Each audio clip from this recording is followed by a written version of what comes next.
वृषभ राशि वालों के लिए 21 मई से लेकर 31 मई तक का समय कैसा रहेगा? ओम या देवी सर्वभूतेषु बुद्धिरूपेण संस्थिता नमस्तस्यै नमस्तस्यै नमस्तस्यै नमो नमः। शरणागत दीनार्थ परित्राण परायणे सर्वस्यार्ति हरे देवी नारायणी नमोस्तुते। नमस्कार, स्वागत है आपका आचार्यवाणी में। मैं आचार्य डॉक्टर विक्रमादित्य आपके साथ, और आज हमारा विषय है वृषभ राशि वालों के लिए 21 मई से लेकर आखिरी के मई के जो दिन है ये कैसे रहने वाले हैं। आपके लिए ग्रहों के अनुसार से क्या कुछ नया खेल होने वाला है।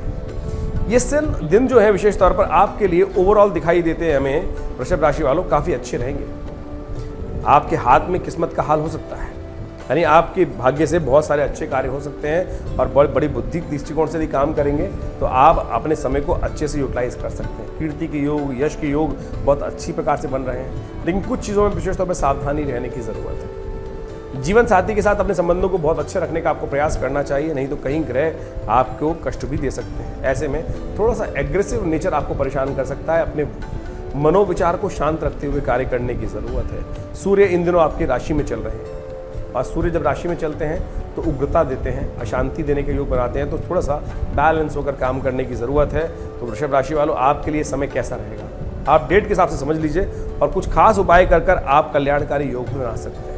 थोड़े खर्चे आपके ज़्यादा होते दिखाई दे रहे हैं, खर्चों को कंट्रोल करने का आपको प्रयास करना चाहिए, अन्यथा ग्रह आपके निमित्त कुछ कष्ट के योग बना सकते हैं। कुछ खास दिन के हिसाब से नोट कर लीजिए समय कैसा रहेगा। सबसे पहले हम बात कर लेते हैं 22 तारीख की। 22 तारीख का पंचांग आपके लिए राशि के अनुसार से दिखा रहा है कि ज्येष्ठ शुक्ल पक्ष की तिथि जो है वो तृतीया तिथि है, सोमवार का अवसर है, नक्षिरा में नक्षत्र है, और उस दिन सोमवार का सुंदर अवसर पड़ रहा है। ग्रहों का योगायोग आपके लिए बड़ा अनुकूल बना हुआ है, और चंद्रमा विशेष तौर पे आपके बड़े अच्छे भाव में उत्पन्न बैठे हुए हैं, और वो दिखा रहे हैं कि आप यदि अच्छे से काम करने का प्रयास करेंगे, चंद्रमा और शुक्र का कॉम्बिनेशन है, ऐसे में यदि माता जी का आशीर्वाद लेते हुए कार्य करेंगे, माँ का पूजन करते हुए कार्य करेंगे, माँ भगवती का आशीर्वाद लेते हुए कार्य करेंगे, तो बहुत सारे कार्य संपादित हो सकते हैं, सुखमय हो सकते हैं। तो ऐसे में माँ भगवती के मंदिर में जाकर उनका आशीर्वाद लें, खीर का उन्हें भोग लगाएं, वही खीर आप भी ग्रहण करें भगवान के प्रसाद स्वरूप, और अपनी माता जी का भी आशीर्वाद लेते हुए कार्य करने का प्रयास कीजिए। आपके ग्रह आपको लाभ देंगे, कार्य क्रिय विक्रिय में बहुत सुंदर तरीके से आपको लाभ मिल सकता है। ऐसे में कन्या पूजन करना भी आपके लिए बड़ा उपयुक्त रहेगा, इस तिथि का लाभ आपको मिलेगा, और ग्रहों के योग आपके दृष्टिकोण से बड़ा अच्छे रहेंगे। और एक बात और नोट करें, इस दिन बड़ा अच्छा योग बना हुआ है सर्वार्थ सिद्ध योग। सर्वार्थ सिद्ध योग का समय रहेगा सुबह करीब 5:30 बजे से लेकर 10:33 तक। ये समय अच्छा रहेगा। कोई नया कार्य आरंभ करना है तो इस तिथि का लाभ आप ले सकते हैं, स्थितियाँ अच्छी बनी रहेंगी। 23 तारीख की यदि हम बात करें तो 23 तारीख को ज्येष्ठ मास के शुक्ल पक्ष की चतुर्थी तिथि है, मंगलवार है। ये योग बड़ा कॉम्बिनेशन बड़ा इंपॉर्टेंट है। ये मंगल का जन्म दिवस है, मंगल जयंती है, अंगारक चतुर्थी है इस दिन, और जब चतुर्थी और विशेष तौर पर योग बन जाता है तो ऐसे में इसका उपयोग करते हुए कार्य करना चाहिए। बहुत सारे लोगों में अलग अलग भ्रांति भी हो सकती है, लेकिन हमारे मतानुसार इस तिथि को आप शुभ रूप से इस्तेमाल कर सकते हैं, क्योंकि मंगल इन दिनों सबसे शीर्ण चल रहे हैं, चंद्रमा शनि के साथ षडाष्टक योग बना रहे हैं। तो ऐसे में मंगल साहस भाव में बैठे हुए हैं, और वहाँ पर शनि का जो कॉम्बिनेशन है वो विशेष तौर पर आपके साहस में कई बार कष्ट उत्पन्न कर सकता है। देखिए, आपके साहस में केवल कमी जो दिखाई दे रही है इस वक्त, केवल इनिशिएट करने की कमी दिखाई दे रही है। यदि इनिशिएट कर लोगे तो सफलता भी योग बनेंगे अवश्य, लेकिन धीरे धीरे। तो इस बात का ध्यान रखें, तो कार्य में लगते हुए कार्य करें, लग के लगातार कार्य करने का प्रयास करें, बीच में हतोत्साहित ना हो, एग्रेसिव न बढ़ाएं, कार्य शांति के साथ। देखिए, हारिए ना हिम्मत, बिसराइए ना राम, इस बात का ध्यान रखते हुए कार्य करेंगे तो बिल्कुल बहुत सुंदर तरीके से लाभ बन सकते हैं। जैसा मैंने आपको कहा, अंगारक चतुर्थी का योग बन रहा है, मंगल की जयंती का योग बन रहा है, बुढ़वा मंगल है। तो एक बात समझिए, वृषभ राशि वालों, बड़े सुंदर तरीके से स्थिति का यूटिलाइज कीजिए। हमने तो अपने आश्रम में इस दिन विशेष तौर पर मंगल ग्रह शांति महायज्ञ और सुंदरकांड का पाठ रखा है। आप भी सम्मिलित हो सकते हैं और भगवान का विशेष तौर पर चोला चढ़ा सकते हैं हनुमान जी को, और कल्याणकारी योग बना सकते हैं। लाभ की स्थिति बनेगी, ईश्वर आपकी मनोकामना सिद्धि के योग बनाए। यदि हम बात करें 24 तारीख के लिए बुधवार का अवसर है, और ग्रहों का परिवर्तन हो रहा है, और चंद्रमा और मंगल की युति होने जा रही है। चंद्रमा और मंगल की युति बहुत शुभ रहेगी आपके लिए। हिम्मत मर्दा मदद खुदा वाली बात है ना, ग्रह स्थिति ऐसी रहेगी कि बहुत सुंदर तरीके से आप इसको अपनी हिम्मत जगा के कार्य कर सकते हैं। लेकिन एक बात ग्रहों का योग बन रहा है कि वृषभ राशि वालों को समझना चाहिए कि लोग आपसे ज़्यादा जो दूसरे लोग हैं वो आपकी शक्ति का यूटिलाइज कर लेंगे। यानी कोई परेशानी लेकर आएगा और आप उसके कार्य में लग जाएंगे। ग्रह वैसे कमजोर चल रहे थे, इन दिनों शक्ति आई है तो आप दूसरों के कार्यों में ज़्यादा लगेंगे। अपने कार्य थोड़ा स्वार्थी बनने का भी प्रयास कर लीजिए, अपने कार्यों को निपटाने का प्रयास करें, बाहर के कार्यों के चक्कर में अपने कई इंपॉर्टेंट कार्य न छूट जाएं, इस बात का ध्यान रखते हुए कार्य करना भी आपको बहुत ज़रूरी है। देखिए, स्वार्थ में आप लोग कह सकते हैं आचार्य जी आप स्वार्थ के बारे में बात कर रहे हैं। देखिए, तुलसी बाबा ने कहा है, सुर नर मुनि जन की रीति, स्वार्थ लाग करें सब प्रीति। इस संसार में सब स्वार्थी है, तो हम आपको समझाने का प्रयास करें। अपने खास ये नहीं कि जनमानस का कार्य ना करें, लेकिन ऐसा ना हो कि केवल परिवार के लोग, बाहर के लोग ही काम करवाते रहें, अपने कार्य छूट जाएं। तो ऐसा ग्रहों का योगायोग बन रहा है, तो इसको ध्यान रखते हुए कार्य करने की ज़रूरत है। तो आपकी राशि के अनुसार से एक काम उपाय के तौर पर कर लीजिए। आज दूरवा लेकर गणेश जी को अर्पित कर दीजिए। गणेश जी के वंदना, मोदक का लोट लगा विशेष तौर पर भोग लगा दीजिए भगवान को, वो बहुत सुंदर रहेगा। और भगवान विष्णु की भी विशेष पूजा, कृष्ण जी का दिन होता है बुधवार, उनकी भी पूजा करना बड़ा शुभ रहता है। तो कोशिश ये करनी चाहिए उनके निमित्त माखन मिश्री का भोग लगाएं, उनका पूजन करें, पंचामृत उनका ग्रहण करें। तो उनको विशेष तौर पर पंचामृत से स्नान कराकर वो पंचामृत ग्रहण करना भी आपके लिए शुभ योग बनाएगा। यदि 25 तारीख की हम बात करें तो 25 तारीख को ग्रहों का योगायोग बहुत ही शुभ योग बना रहा है, गुरु पुष्य योग बन रहा है। वृषभ राशि वालों कोई नया कार्य आरंभ करना हो तो बहुत शुभ रहेगा। किसी भी प्रकार का विवाह को छोड़कर कोई भी नया कार्य करना, नई चीज़ों के लिए ये मुहूर्त बहुत शुभ है। सुबह 5:30 बजे से लेकर शाम के 5:54 तक ग्रहों का योगायोग बना हुआ है। इस दिन षष्ठी तिथि बृहस्पतिवार का अवसर, पुष्य नक्षत्र, गुरु पुष्य योग बन गया है। तो इसका लाभ आपको लेने का प्रयास करना चाहिए। तो आपके ग्रह भी दिखा रहे हैं कि खासतौर पर आपके ग्रह योग जो है विशेष तौर पर लाभ की स्थिति बना रहे हैं। ऐसे में इनकम बढ़ाने के निमित्त थोड़ा सा काम करें। भगवान शिव का पूजन करना बड़ा कल्याणकारी रहेगा आपके लिए। भगवान शिव को विशेष तौर पर ओम नमः शिवाय का जप करते हुए उनका पूजन करना, केसर युक्त दूध से उनका हवन पूजन कराना, उनका अभिषेक करना, यह आपके लिए कल्याणकारी हो सकता है। इसका पूर्ण लाभ लेने का आपको प्रयास करना चाहिए। रोहिणी नक्षत्र में सूर्य का प्रवेश हो रहा है इस तिथि में, तो उस तिथि में विशेष तौर पर उष्ण शक्ति बढ़ जाती है। पृथ्वी पर सूर्य की सीधी किरणें पड़ती हैं और ये पृथ्वी पर लो प्रेशर एरियाज कई जगह क्रिएट कर देती हैं, तूफान के योग बना देते हैं। तो ऐसे में आपके जीवन में तूफान ना हो, उसके लिए आप एक काम करें, जल का दान और छाते का दान करना बड़ा शुभ रहेगा, जूतों का दान करना बड़ा शुभ रहेगा। हम बात करें 26 तारीख की, 26 तारीख को शुक्रवार का अवसर है और ग्रहों का योगायोग आपके लिए रात्रि के बाद बड़ा सुंदर बनने वाला है। इनकम की सोर्सेज बनने की सूचना बन सकती है, लेकिन जो हर्षल है वो उदय हो रहे हैं उस दिन मेष राशि में। ये आपके लिए थोड़ा सा खर्चे बढ़ाने का योग भी बना सकता है। बृहस्पति पहले से वहाँ विद्यमान है, राहु पहले से विद्यमान है, बुध वहाँ पहले से विद्यमान है। ये आपके धन जाने के योग बना रहे हैं। तो ऐसे में आपको विशेष तौर पर अपने धन को बचाते हुए कार्य करना है। जनमानस के कार्य करते करते ये ना हो कि आपका धन भी टाइम के साथ साथ धन भी खर्च होने का योग बन जाए। तो इस बात का विशेष तौर पर ध्यान रखते हुए कार्य करें। तो आपके लिए सबसे श्रेष्ठ ये रहेगा कि देखिए शुक्रवार के दिन गौ सेवा के निमित्त कार्य करें। हरा चारा लेकर ज्वार मिल जाए या मक्का मिल जाए तो वो गाय को अपने हाथ से खिला के आए, ये आपके लिए कष्टों को दूर करने वाला रहेगा। तो इस बात का ध्यान रखते हुए कार्य करें। 27 तारीख को भी एक बात समझें कि इस दिन भी गंडमूल नक्षत्र बना हुआ है। जो लोग 27 तारीख को जन्म ले रहे हैं तो इन बात का ध्यान रखना चाहिए कि उनकी मूल शांति अवश्य करानी चाहिए, अन्यथा वो जातक स्वयं के लिए भी और आप पूरे परिवार के लिए भारी रहते हैं। पंचांग शनिवार का अवसर बता रहा है और साथ साथ सप्तमी तिथि विद्यमान है, ये बता रहा है। सप्तमी तिथि वृद्धा भी है, उस दिन वृद्धि भी खासतौर पर हो रही है। तो ऐसे में इस बात का ध्यान रखें कि आपके ग्रह योग विशेष तौर पर दिखा रहे हैं कि नए कार्य ना करें इस बात, क्योंकि वृद्धि तिथि है और साथ साथ भद्रा विद्यमान है। सुबह 7:42 से लेकर रात्रि के 8 बजे तक रहेगा। शनिवार का अवसर है और नया लोहे संबंधित कार्य करना किसी प्रकार भी ठीक नहीं रहेगा। कोई नया लोहे का सामान खरीदना वो भी अशुभ रहेगा। तो ऐसे में बचते हुए कार्य करने का प्रयास करना चाहिए।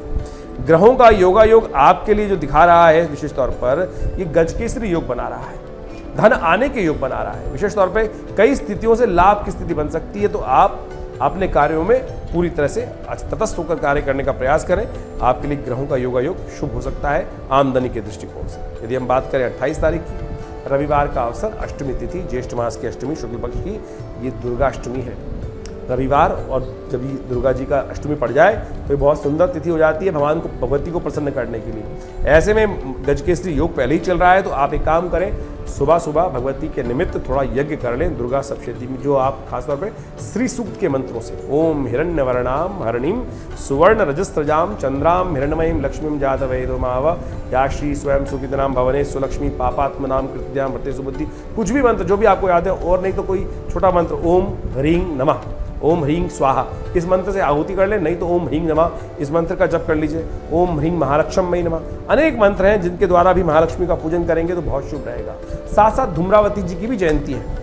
ये धूम्रावती जी की जयंती शत्रुओं पर विजय प्राप्त करने के लिए बड़ी शुभ मानी जाती है। हमने अकाट्य प्रयोग करके देखा कि जब शत्रु परेशान कर रखे हो, मुकदमे खत्म ही ना हो रहे हो, तब धूम्रावती जी के विशेष मंत्रों से यज्ञ कर हमने अद्भुत प्रकार से देखा कि विजय प्राप्ति के योग बनते हैं। मुकदमों में जो यहाँ पे स्थिति नहीं थी हमारे अनुकूल भी, वो भी अनुकूल बन जाती है। तो कोशिश ये करें इन शुभ तिथियों का लाभ लेने का आपको प्रयास करना चाहिए। मैंने कहा ग्रह अनुकूल है, बृहस्पति के साथ गज केसरी योग चंद्रमा के साथ विद्यमान हो रहा है। ऐसे में जमीन जायदाद का लाभ प्राप्ति करने के योग बन सकते हैं, वृद्धि के योग बन सकते हैं, तो उसका लाभ आपको लेने का प्रयास करना चाहिए। 29 तारीख की ग्रह गणना समझने का प्रयास कीजिए। 29 तारीख को ग्रह गणना परिवर्तन की तरफ जा रही है और आपके लिए ये परिवर्तन विशेष तौर पर कई प्रकार से शुभ हो सकता है। और ये परिवर्तन ग्रहों का अच्छा है आपके लिए, लेकिन थोड़े खर्चे बढ़ाने के योग दे रहा है। थोड़ा ध्यान रखना है, चंद्रमा बिल्कुल आसपास कोई ग्रह है ही नहीं ग्रह गोचर के दृष्टिकोण से, तो यानी गोचर में चंद्रमा क्षीण होने के कारण से खर्चे बढ़ा सकता है। इस बात का ध्यान रखना है। तो खर्चों पर विशेष तौर पर नजर बना के रखें, बेकार की लीकेज को बंद करने का प्रयास करें ये। लेकिन एक बात है कि जो भी कार्य आपके खर्चे आपकी वजह से ही बढ़ने वाले हैं। आमतौर पे क्या कहता है ना, हम दूसरों पे खर्चे कर रहे हैं, लेकिन यहाँ जो ग्रहों का योग है, आपकी वजह से आपके खर्चे आपको परेशान कर सकते हैं। तो इसलिए अपनी बुद्धि को संतुलित कर काम करने की आवश्यकता दिखाई देती है। उपाय भी बड़ा अच्छा है इसका। सोमवार का अवसर पड़ रहा है तो कोशिश करें, महेश नवमी है, भगवान शिव के विशेष मंत्र जिसको सद्योजात मंत्र कहा जाता है, इसका जप करते हुए दूध से भगवान का अभिषेक करें। ओम सद्योजातम प्रपद्यामि सद्योजाताय वै नमो नमः भवे भवे नाति भवे भवस्य माम भवोद्भवाय नमः, या ओम नमः शिवाय का जप करते हुए भगवान शिव का अभिषेक कर लीजिए। आपके कष्ट दूर होंगे, कल्याणकारी योग बनेंगे। 30 तारीख की तिथि बहुत ही शुभ है। इस दिन विशेष तौर पे हम समझें कि गंगा दशमी तिथि है, गंगा दशहरा है और ग्रहों का परिवर्तन हो रहा है। शुक्र मंगल एक साथ आ रहे हैं, कर्क राशि में शुक्र मंगल का प्रवेश हो रहा है और साथ साथ ज्येष्ठ महीने का आखिरी बुढ़वा मंगल है। तो विशेष तौर पर वृषभ राशि वालों को समझ लेना चाहिए। देखिए, जैसे हमने आपको बताया, कई बार आपने सुना भी होगा कि षडाष्टक योग है शनि का और खासतौर पर मंगल का, और मंगल कमजोर चल रहे हैं। उनको शक्ति देने के लिए ये ज्येष्ठ का आखिरी बुढ़वा मंगल है, 1 वर्ष बाद आएगा। तो ऐसे में कोशिश करें, हनुमान जी का पाठ करें और आपके लिए कल्याणकारी योग बनेंगे। धन खर्च होने के योग प्रबल रूप से बने हुए हैं। तो इस बात में धन खर्चों की धर्म कार्य में धन लग जाए, धर्म कार्य में धन लगेगा तो अच्छा रहेगा। कोशिश करें अपने द्वारा हनुमान जी की सवामनी कराते हैं, हनुमान जी को चोला चढ़ाएं। हमने आश्रम पे बुढ़वा मंगल के अवसर पर, आखिरी बुढ़वा मंगल पर सुंदरकांड का सुंदर पाठ रखा है, बड़ा भंडारा रखा है, यज्ञ रखा है। आप सब उसमें भी सम्मिलित हो सकते हैं। जैसा हमने कहा कि शुक्र मंगल का योग बनने जा रहा है। शुक्र मंगल का योग, वृषभ राशि में शुक्र स्वामी होते हैं और शुभ मंगल का योग, मंगल नीच के चल रहे हैं। ऐसे में बृहस्पति शुक्र का साथ में हो जाना गलत तरफ की तरफ रुझान बढ़ाता है, गलत रास्तों की तरफ, व्यभिचार की तरफ आपका मनोवृत्ति रख सकती है और वहां धन खर्च होने के योग बन सकते हैं। और साथ साथ ग्रहों का योगायोग आपके द्वारा आपके सम्मान पर भी कुछ परेशानी लाने के योग बना सकता है। इसलिए ध्यान रखते हुए कार्य करें तो आपके लिए बहुत शुभ रहेगा, आपके कष्टों को दूर करने वाला रहेगा। गंगा दशहरा मैंने बताया, इस दिन गंगा दशहरा भी है। कोशिश करें गंगा जी में स्नान करें, तीर्थ जल में स्नान करें। नहीं जा पा रहे हैं तो घर में ही गंगा जल पानी मिलाकर उससे स्नान कर लीजिए। यथाउचित भाव से दान पुण्य करें, भगवान राम का पाठ करें। और जैसा हमने कहा कि उस दिन बुढ़वा मंगल भी पड़ रहा है, तो कोशिश करें सुंदरकांड का पाठ करना बड़ा कल्याणकारी रहेगा। और नहीं तो विवेकानंद योगाश्रम में सम्मिलित हो जाइए, उस सुंदरकांड में कल्याणकारी योग बनेंगे।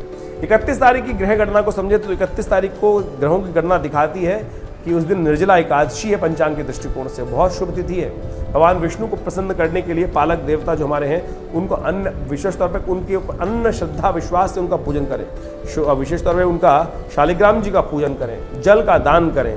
और ग्रह गणना फिर वही दिखा रही है कि आपकी राशि के अनुसार से खर्चे थोड़े बेनतहा परेशान कर सकते हैं। और शुक्र मंगल का कॉम्बिनेशन जो हो गया है वो फिर आपको गलत तरफ रुझान की तरफ ले जाता दिखाई दे रहा है। छुट्टियां चल रही हैं लोगों की, ऐसे में बैलेंस होकर काम कीजिएगा। कहीं ऐसा ना हो कि रुझान हो जाए और कहीं गलत तरफ जुए इत्यादि की तरफ लग जाए। स्थिति ऐसी है कि बेनता खर्च हो सकता है, तो इसलिए सावधान होकर और गलत तरफ से पैसे को कमाने का प्रयास न करें। इस बात का ध्यान रखें। धर्मयुक्त पैसा धर्म के काम आता है, अधर्मयुक्त पैसा अधर्म ही मन में उदय करता है। तो इन सब बातों को ध्यान रखते हुए आपको कार्य करने की ज़रूरत है। जो ग्रह के दृष्टिकोण से देश काल परिस्थिति को समझते हुए अपनी बुद्धि को सत्कर्मों में लगाते हैं, उनके कल्याण के योग अवश्य बनते हैं। कष्ट थोड़े दिन के लिए आ सकते हैं, लेकिन शांति मन को रहती है, कल्याण के युग बनते हैं। धन्यवाद।